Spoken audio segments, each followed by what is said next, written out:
If you ever caught your parents or grandparents watching a movie, chances are John Wayne was on the screen. He was a major film star, known for portraying the classic cowboy and becoming a symbol of American culture. However, beneath this iconic image lies a complex legacy filled with rivalries and conflicts. Wayne had a long list of enemies, some of whom are still prominent in Hollywood today. Notably, his disdain for certain filmmakers and actors was well documented. For instance, his relationship with director John Ford was tumultuous, marked by both collaboration and conflict.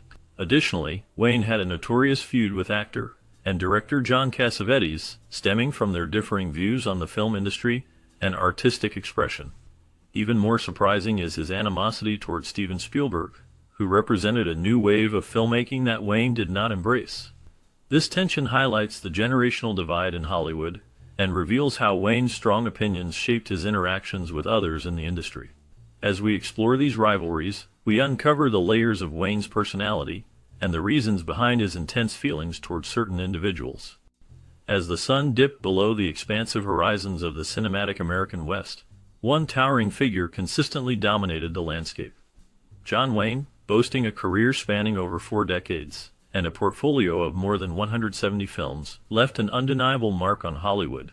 His roles often evoked a vision of a resilient, unyielding America.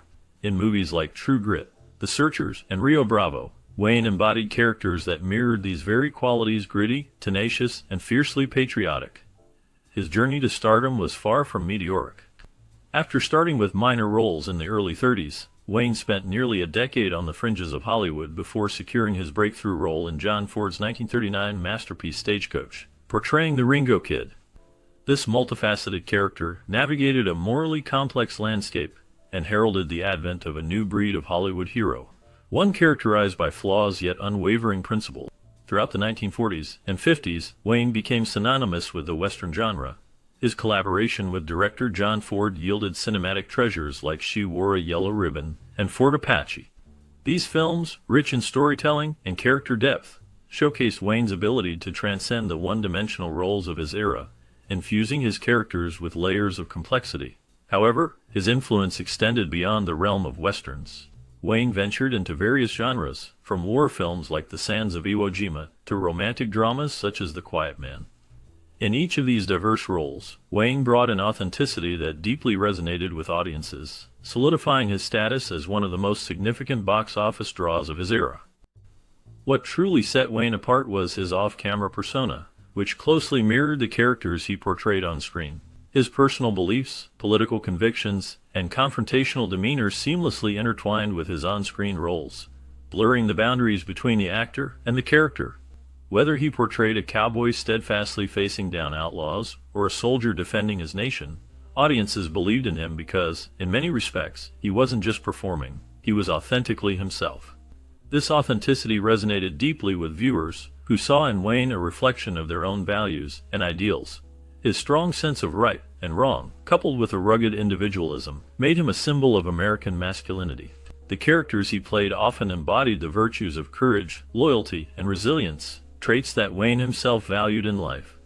This connection between his real-life persona and his film roles created a lasting impact, making him not just a star but a cultural icon.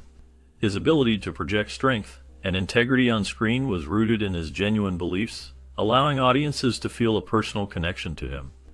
This unique blend of reality and performance is what made John Wayne a beloved figure in American cinema.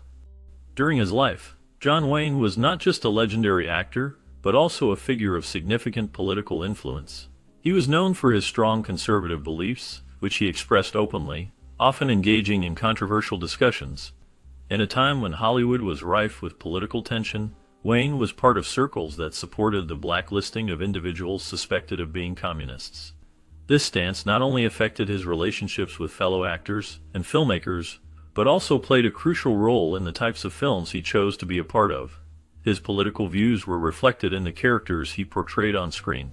For example, in the film Big Jim McLean, Wayne took on the role of a federal agent who was investigating communist activities. This character resonated with his personal convictions and showcased his commitment to his beliefs. Wayne's political influence extended beyond his film roles, as he became a symbol of conservative values in a changing America. His willingness to speak out on issues of the day made him a prominent figure in both Hollywood and the broader political landscape. When thinking of cowboys, John Wayne is often the first name that comes to mind, while Clint Eastwood likely takes the second spot. Eastwood's career has been marked by a tough scowl, and even tougher performances, from Dirty Harry to The Good, The Bad, and The Ugly. Both actors have had iconic roles that could rival each other, but their relationship was complicated by a simmering rivalry rooted in their differing philosophies of the Western film genre. Wayne's Westerns celebrated a traditional view of the Old West, showcasing clear distinctions between good and evil. His characters were brave, honorable, and unwavering, embodying the quintessential American hero. In contrast, Eastwood's films painted a grittier, more morally ambiguous picture of the West. His characters often grappled with personal codes rather than a broader sense of justice, reflecting a more complex reality. Wayne criticized Eastwood's work, particularly High Plains Drifter, calling it overly pessimistic and not representative of the true American spirit. Eastwood, on the other hand, argued that the West was not always black and white, believing that to authentically depict frontier life, one must move beyond traditional binaries. Their filmmaking styles also differed significantly. Wayne's films featured grand set pieces and sweeping shots, while Eastwood focused on close-ups and a subdued color palette to mirror the bleakness of his narratives. Despite their rivalry, Eastwood continued to send scripts to Wayne, hoping for collaboration, but Wayne remained resolute, even tossing a script for The Hostiles into the ocean, unable to accept a less than heroic main character. This tension between their visions of the West created a fascinating dynamic in Hollywood, highlighting the evolution of the genre and the contrasting legacies of these two legendary actors. Let's talk about Steven Spielberg, who is widely regarded as one of the greatest directors of all time. His extensive body of work certainly attests to that. By 1979, Spielberg had already directed blockbusters like Jaws, and was in the midst of working on his first Indiana Jones film. However, he hadn't yet won over the respect of John Wayne. In fact, among all the people he might not have been on good terms with, Spielberg might have been near the top of the list. The animosity stemmed from Hollywood undergoing a transformation during this time, with morality and politics increasingly finding their way onto the big screen. John Wayne strongly disapproved of this shift, firmly believing that movies should provide audiences with enjoyable experiences focused on the classic theme of good guys triumphing over the bad guys. Some might argue that Spielberg had a different vision during this period. When Spielberg offered John Wayne a role in his film 1941, it led to a very public outburst from Wayne, who expressed his disapproval not only of the movie, but also of Spielberg himself. This reaction left Spielberg quite shocked. From Spielberg's perspective, this was a gesture to honor an iconic actor during his later years. However, to John Wayne, it felt like a direct insult. He took it a step further by labeling the movie as anti-American, and was deeply upset that Hollywood was attempting to turn a real-life event like Pearl Harbor into something humorous. Spielberg tried to persuade him to reconsider, but Wayne was unwavering in his belief that making a movie like this would be a disastrous choice. Ultimately, Spielberg went ahead with his project, and as a result of this clash, the two never considered collaborating in the future. The golden era of Hollywood was marked by not only iconic performances and timeless films, but also intriguing behind-the-scenes dynamics among its stars. One of the most notable rivalries was between John Wayne and Clark Gable. Their relationship was complicated by the influence of the legendary director John Ford, who had a unique style that drew powerful performances from his actors. Ford had a close working relationship with Wayne, creating classics like Stagecoach and The Searchers. However, when the film Mambo went into production in 1953, tensions between Wayne and Gable became apparent. Both actors were at the peak of their careers, with Gable in the lead role, and Wayne in a significant supporting part. The friction on set was palpable, stemming from professional rivalry and clashing egos. Gable, known for his charm, found Wayne's rugged approach abrasive, while Wayne viewed Gable's polished demeanor as artificial. Minor disagreements escalated into heated arguments, and Ford struggled to manage the animosity. One incident during a jungle shoot highlighted their conflict, leading to Gable storming off the set. Despite Mambo's commercial success, the tensions between Wayne and Gable were evident, and they chose to maintain a professional distance after the film's production. The rift between John Wayne and James Arness adds another layer to the complex tapestry of Hollywood relationships. Both iconic figures in their own right, Their initial connection started as a mentor-mentee dynamic and blossomed into a profound friendship. However, an unexpected twist altered the course of their association during the 1950s. When James Arness was a budding actor striving to find his place in Hollywood, it was John Wayne who extended his guidance, recognizing the young actor's immense potential. Wayne went a step further by personally endorsing Arness for the role of Matt Dillon in the television series Gunsmoke. This endorsement carried significant weight, as it came from the reigning cowboy of Hollywood. This pivotal gesture catapulted Arness to stardom, laying the foundation for one of the longest-running primetime dramas in television history. Their early collaborations were characterized by mutual respect and a deep sense of camaraderie. Wayne frequently praised Arness's talent and unwavering commitment, while Arness consistently acknowledged Wayne's pivotal role in his rapid ascent in the industry. Their off-screen friendship was punctuated by shared moments of enjoyment, including their mutual love for the outdoors, horseback riding, and occasional poker games. Nonetheless, the turning point in their relationship emerged with the Alamo Project in 1960. Wayne had nurtured this film as a labor of love, investing not only his heart and soul but also a substantial portion of his personal finances into its production. Envisioned as a magnum opus, the Alamo featured grand sets, epic battle sequences, and a heroic narrative. Wayne aimed to assemble a cast that shared his fervor and dedication to the project. Considering their history and Wayne's confidence in Arness's abilities, it was only natural for him to extend a substantial role in the film to Arness. However, what should have been an occasion for celebration soon soured as the production dates drew near. Arness, citing personal reasons and prior commitments, made the difficult decision to decline the offer. This choice did not sit well with Wayne. For Wayne, Arness's refusal was more than just a professional disappointment. It felt like a personal betrayal. The Alamo held immense significance for Wayne. It represented his vision and unwavering commitment to the art of cinema. Having invested so much emotionally and financially, Arness's decision seemed like a lack of faith in Wayne's dream. On Arness's end, he had his own reasons. The exact nature of these reasons remains a subject of speculation, with explanations ranging from prior commitments to concerns about the film's script and direction. What is certain, though, is that his decision created a divide between the two. The strain became evident in their subsequent public appearances. The warm exchanges and shared jokes were replaced by brief nods and a noticeable sense of distance. While neither publicly acknowledged the falling out, those around them couldn't help but notice the chilly atmosphere that had replaced their once warm relationship.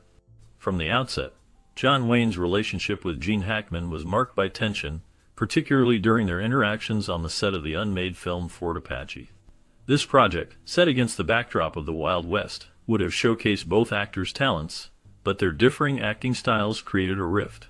Wayne, a veteran of the Western genre, relied on his natural charisma and laid-back approach, while Hackman, an emerging star known for his method acting, immersed himself deeply in his roles. This fundamental difference became a source of friction. As filming progressed, Wayne's criticisms of Hackman's method acting grew more vocal. He was overheard expressing his belief that they were there to act, not to live the part, which Hackman perceived as condescending. The tension escalated further when Wayne, with his strong personality, began to offer suggestions to the director about scene placements and dialogue. Hackman viewed this as an intrusion, insisting that actors should focus solely on their performances. A particularly memorable incident occurred during a crucial scene where both actors were to engage in an intense exchange. The atmosphere was charged, not just from the script, but from the real-life tension between them. After several takes, Wayne criticized Hackman's delivery, suggesting it was overly dramatic. Hackman, never one to back down, countered by challenging Wayne to try some authentic acting for a change. The crew watched in silence, unsure of how the situation would unfold. Following the filming of Fort Apache, their relationship remained strained. In interviews, Wayne often lamented the acting styles of modern actors, a thinly veiled reference to Hackman. Conversely, Hackman spoke about the importance of authenticity in acting, subtly hinting at those who merely portrayed themselves on screen, which many interpreted as a nod to Wayne. The dynamic between these two Hollywood legends, rooted in their contrasting approaches to acting, left a lasting impression on their careers and the industry. Now, here's an interesting tale involving Frank Sinatra. Frank Sinatra was a man who firmly held to his ideals, and if he had ill feelings toward someone, those sentiments usually endured a lifetime. John Wayne, an iconic figure with contrasting traits and political views, was one of the few exceptions to this rule. While they reportedly had their clashes, they ultimately remained friends. Frank Sinatra, at one point in his life, leaned liberal enough to attract the FBI's attention for over 41 years. He openly supported anti-racist, anti-fascist, and international causes, and was a member of the Independent Citizens Committee of the Arts, which also included influential members like Duke Ellington, Albert Einstein, and Eleanor Roosevelt. In contrast, John Wayne remained a staunch conservative throughout his life, and was associated with right-wing anti-communist groups like the John Birch Society. Their differing political affiliations even reached the realm of their film work. Frank hired Alfred Maltz, a screenwriter who was on the communist blacklist, to write the screenplay for the execution of Private Slovik. John publicly responded to this collaboration by suggesting that the press should inquire about Frank's opinion from his crony John F. Kennedy. Due to public outcry, Maltz was eventually fired. When Frank and John appeared at the same Hollywood benefit, it's reported that Frank walked off stage when John took the microphone, and their subsequent conversation was heated. There is uncertainty surrounding whether the two men engaged in physical altercations, as some reports claim they fought after the awkward benefit incident. John refuted these claims soon after, and his comments to the press contradicted any rumors or indications of enmity. He expressed his liking for Frank, and referred to him as the backbone of the entertainment that evening. Frank also stated they were still friends, and even proposed acting together in films. Another alleged incident took place in Las Vegas during the 1960s. John was staying in a hotel near the film set he was working on, and Frank was in the room directly above, hosting a party. The noise was so loud that John called Frank's room asking them to quiet down. This pause in the noise was short-lived. John called again, but this time received no answer. The story goes that John then descended to Frank's room and knocked on the door, demanding they lower the noise or face consequences. A bodyguard arrived and informed him that no one speaks to Mr. Sinatra that way. Allegedly, John left, but on his way back, he backhanded the bodyguard, and the noise ceased. Despite their differences in views and reported clashes, these two stars eventually mended their friendship. The catalyst for their reconciliation may have been John's declining health as he battled stomach cancer. Frank's fourth wife, Barbara Marx, recounted their special relationship in Scott Amon's book, John Wayne: The Life and Legend. She remembered visiting John at his home in Newport, and described how they remained buddies despite their almost complete dissimilarity. Frank was deeply saddened to see his friend in such a deteriorating state, which may have prompted their reconciliation. It was indeed a peculiar, but heartwarming transformation. John Wayne, a towering figure in Hollywood, wasn't just a Hollywood actor. He represented a specific version of America. This version was defined by traditional values, rugged individualism, and unwavering patriotism. Beyond the silver screen, Wayne was a man of strong convictions, and it was these convictions, combined with his larger-than-life personality, that often led to conflicts with his peers. At the core of many of Wayne's disputes was his unwavering conservatism. Born in the early 20th century, Wayne's values were shaped by a time when America was undergoing significant transformations, including the Great Depression, World War II, and the Cold War. These events played crucial roles in shaping his perspective. However, as the 1960s unfolded, with civil rights movements, anti-war protests, and cultural revolutions, Wayne found himself at odds with a changing America and a Hollywood that was increasingly leaning liberal. His personal beliefs, deeply rooted in his love for America, were unapologetically conservative. He was an ardent anti-communist, a supporter of the Vietnam War when many in Hollywood were protesting it, and often skeptical of the civil rights movement's methods, even if he recognized the legitimacy of its goals. These positions frequently put him on a collision course with fellow actors, directors, and producers who held opposing views. Yet, it wasn't just his political leanings that caused friction. Wayne's very demeanor, assertive, uncompromising, and often confrontational, meant that disagreements could quickly escalate in an industry known for its egos. Wayne was among the largest, and he wasn't one to back down from a fight, whether verbal or, on a few rare occasions, physical. It's important to understand that Wayne's disputes weren't solely the result of ideological differences. The world of Hollywood is complex, filled with its own politics, power plays, and personal dynamics. Some of Wayne's conflicts arose from professional rivalries, misunderstandings, or personal slights. In an environment as competitive as the film industry, disputes were inevitable. Yet, One cannot ignore the role Wayne's conservatism played in many of his disagreements. As Hollywood became more progressive, Wayne's views increasingly made him an outlier. He often felt, not entirely without reason, that he was being ostracized or mocked for his beliefs. This sense of being under siege only solidified his position and made him more combative. One of the fascinating paradoxes of Wayne's life is that while he was frequently embroiled in disputes, he was also deeply respected, even by those who disagreed with him. His dedication to his craft, undeniable talent, and contributions to the film industry were universally acknowledged. Many who sparred with him politically or personally also spoke of his kindness, generosity, and loyalty. As the final curtain descended on John Wayne's illustrious Hollywood career, introspection began to cast its long shadows. They say time is a great healer, and for Wayne, the later chapters of his life were marked by a desire to mend past divisions and reflect on the choices he had made both in front of the camera and behind the scenes. By the late 1970s, the robust cowboy, the unwavering soldier, and the patriotic icon were revealing signs of vulnerability. Behind the tough exterior of his on-screen personas lay a man grappling with his own mortality. Cancer had become an unwelcome companion, and as Wayne confronted the fragility of life, a noticeable shift occurred in his demeanor and outlook. The once fiery and confrontational figure began to adopt a more conciliatory tone, seeking closure and understanding. One of the most poignant examples of this transformation was his effort to mend fences with some individuals with whom he had previously clashed. Recognizing the fleeting nature of life and the insignificance of many past disagreements, Wayne reached out to old friends and adversaries alike. While not all rifts could be fully repaired, there were moments of genuine reconciliation. His political views, although remaining conservative, also began to evolve, reflecting a broader understanding of societal changes.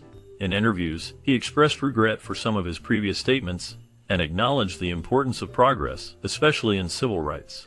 While he didn't undergo a complete ideological shift, there was a noticeable softening of his earlier staunch positions.